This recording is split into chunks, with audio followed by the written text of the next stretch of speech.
Alright mga amigos, isa na namang halimaw sa super middleweight division ang gumagawa ng ingay. At yan ay walang iba kundi ang undefeated from Cuba na si Osleis Iglesias. May kartadang 12 wins, no losses, no draws with 11 knockouts. Kahapon nga po mga amigos, undercard sa naging boxing event ng Top Rank sa Quebec, Canada. Ang laban ni Osleis Iglesias kay Sena Agbeco. May kartadang 28 wins, 4 losses with 22 knockouts. Sa nasabing laban po mga amigos, napakaganda ng naging performance ng 26 anyos na tubong haba na Cuban na ngayon ay naninirahan na sa Germany. Ayon sa mga commentators, bagamat may mga talo ng stoppages itong si Sena Agbeco pero never been knockdown daw ito. Pero kahapon nga po mga amigos, sa kauna-unahang pagkakataon ay pinalasap ni Osleis Iglesias kay Sena Agbeco ang unang knockdown sa kanyang 32 professional fights nang abuti ng kombinasyon. Heto po't panoorin natin mga amigos. Matapos pagmintisin ni Osleis Iglesias itong si Sena Agbeco ay nakakounter nga po ni Iglesias ng 3 suntok dahilan upang matumba sa laban for the first time si Sena Agbeco.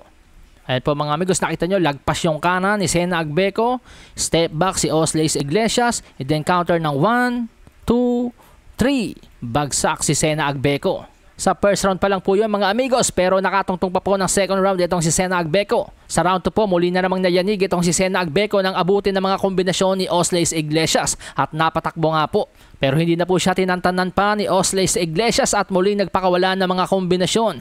At dahil nga po sa dami na rin ng mga solidong sinalo ni Sena Agbeco, hindi na po nasikmura ng referee. Agad na inawat ang laban makalipas ang ilang sandali. Kaya naman the winner by second round TKO and still undefeated, Osleis Iglesias. At yun nga po mga amigos, dahil sa panalong yan number 5 contender na po sa WBC Super Middleweight Rankings itong si Osleis Iglesias. So ibig sabihin po nalalapit na ang kanyang title shot. Pero dahil alam naman po natin ang champion dyan ay si Canelo Alvarez, mahilig po yan mamili ng kalaban, so hindi rin po sure kung lalabanan siya ni Canelo sakaling dumating ang kanyang pagkakataon na maging WBC mandatory challenger. At sa mga amigos po nating hindi nakakaalam, yung makakalaban po ni Saul Canelo Alvarez sa darating na September, si Edgar Berlanga. Yung nagpabagsak po kay Edgar Berlanga, si Marcelo Cocheres, tinalo po yan ni Osleis Iglesias sa loob lamang ng isang round. Samantalang kay Edgar Berlanga po, nakaabot po ng decision itong si Marcelo Cocheres at pinabagsak pa niya si Edgar Berlanga.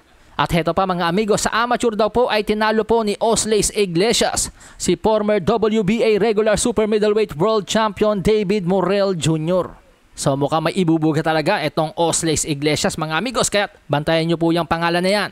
Osleis Iglesias may kartadang 12 wins, no losses, no draws with 11 knockouts. Malasahin ang baraha, patunayan mo sa'kin ha. Sino man ang mabunot na kalaban, di ka tatakbo ha. Sa bayan ko sa bayan, papalag ako para sa bayan.